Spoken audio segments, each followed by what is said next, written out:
Assalamualaikum warahmatullahi wabarakatuh. Halo anak-anak hebat, bertemu lagi bersama Bunda dalam pembelajaran tematik, yang mana pada kesempatan ini kita sudah memasuki tema 1, subtema 2, pembelajaran ketiga.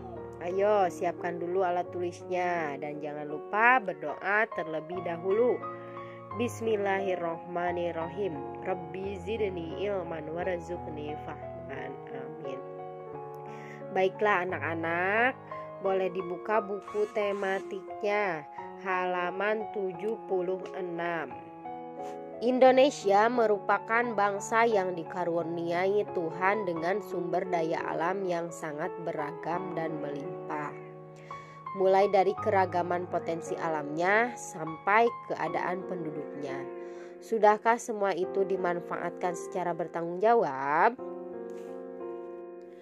Di sela-sela istirahat, Pak Anto dan Beni memerhatikan lingkungan alam sekitar. Di sebelah timur mengalir sungai dengan aliran airnya yang jernih dan deras. Di sebelah barat terbentang luas ladang sayur. Di sebelah utara berbaris perbukitan yang ditumbuhi berbagai pohon. Adapun di sebelah selatan berdiri tegak gunung tempat hidup berbagai tumbuhan dan satwa. Pak, saya merasa sangat beruntung lahir dan hidup di Indonesia. Tanahnya subur dan alamnya sangat kaya, kata Beni.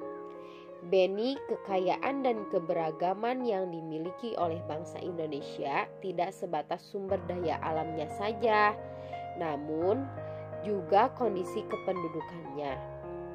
Jumlah penduduk Indonesia sekarang ini sekitar 254 juta jiwa. Penduduk tersebut tersebar hampir di 13.466.000 pulau yang ada. Menurut Kepala Badan Informasi Geospasial, dari Sabang sampai Merauke, masing-masing pulau atau wilayah memiliki beragam suku, adat, budaya, ras, agama, dan golongan. Dari sekian banyak penduduk tersebut juga terdiri atas beragam latar belakang pendidikan, ekonomi, sosial, dan budaya, jelas Pak Anto. Wah, saya makin bangga jadi anak Indonesia, sahut Beni. Ayo mengamati, amatilah peta persebaran kepadatan penduduk di Indonesia berikut. Kepadatan penduduk Indonesia menurut provinsi pada tahun 2010. Setelah mengamati, anak-anak coba jawab pertanyaan yang ada di halaman 77. Itu tugas yang pertama ya. Pulau manakah yang paling padat penduduknya di Indonesia? Pulau Jawa. Yang kedua, pulau manakah yang paling sedikit penduduknya di Indonesia? Yaitu Pulau Papua.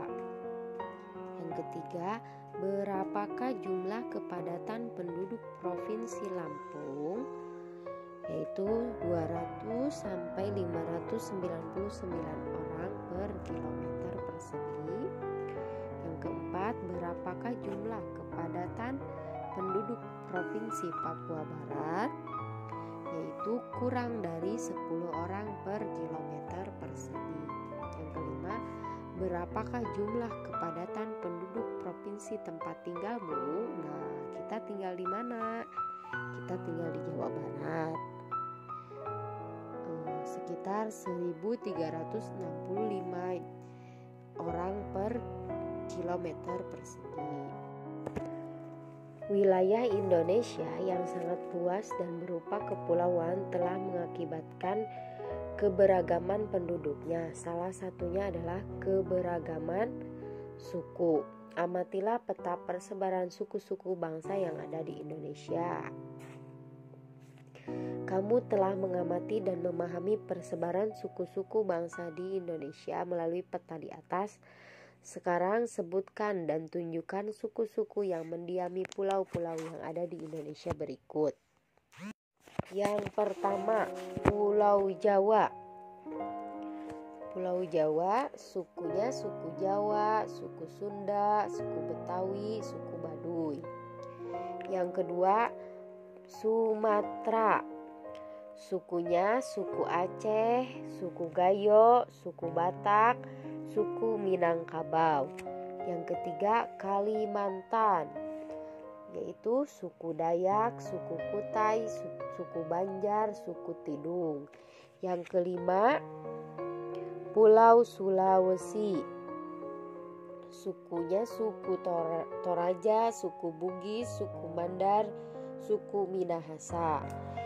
Yang kelima, Papua.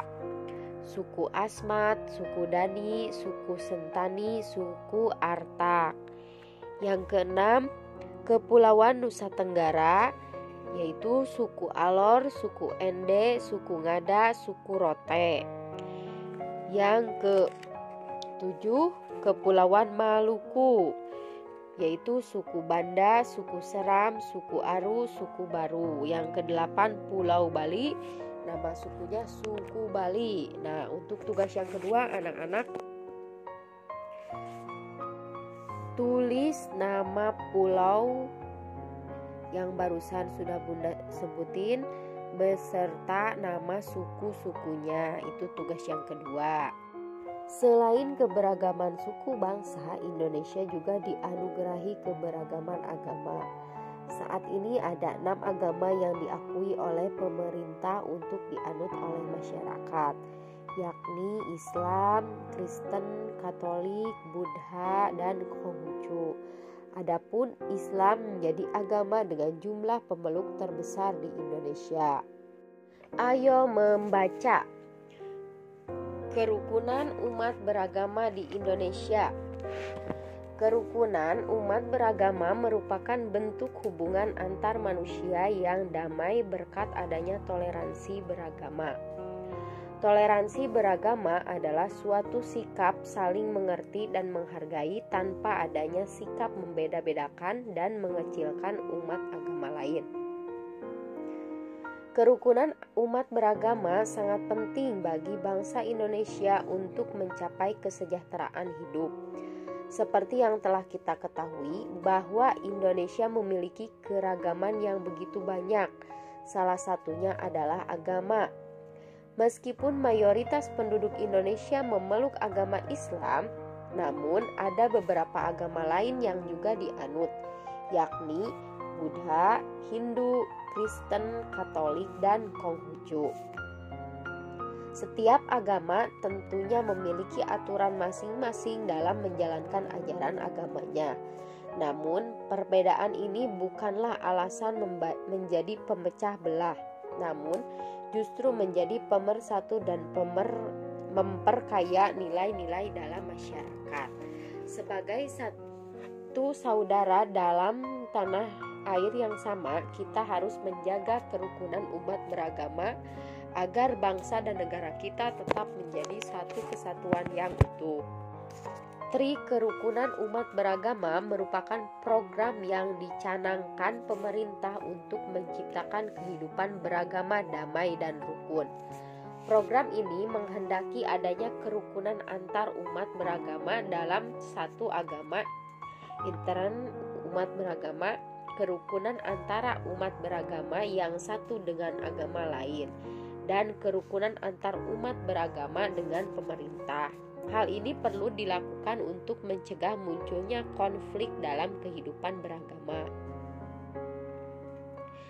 Tri Kerukunan Umat Beragama bertujuan agar masyarakat Indonesia bisa hidup dalam kebersamaan, meskipun banyak perbedaan.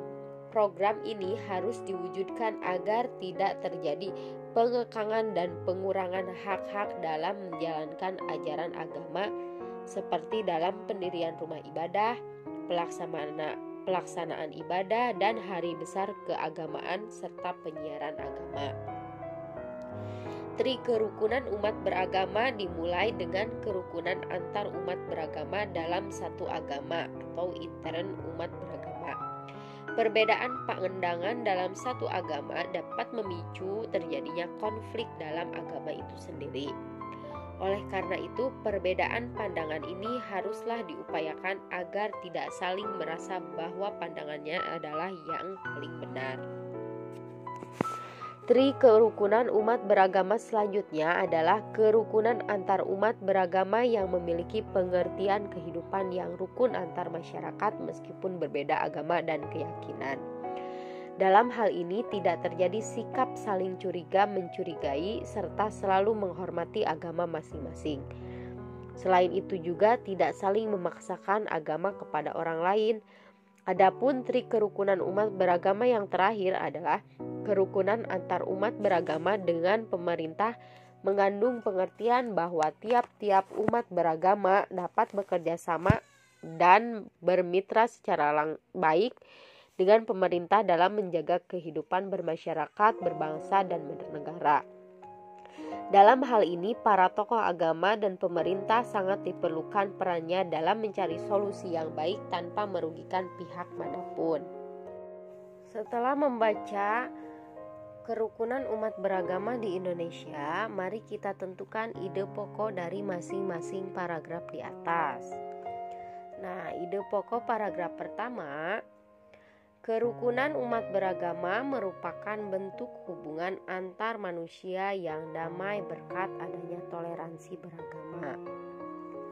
Ide pokok paragraf kedua, kerukunan umat beragama sangat penting bagi bangsa Indonesia untuk mencapai kesejahteraan hidup. Ide pokok paragraf ketiga, tri kerukunan umat beragama merupakan program yang dicanangkan pemerintah untuk menciptakan kehidupan beragama damai dan rukun. Ide pokok paragraf keempat, tri kerukunan umat beragama bertujuan agar masyarakat Indonesia bisa hidup dalam kebersamaan meskipun banyak perbedaan.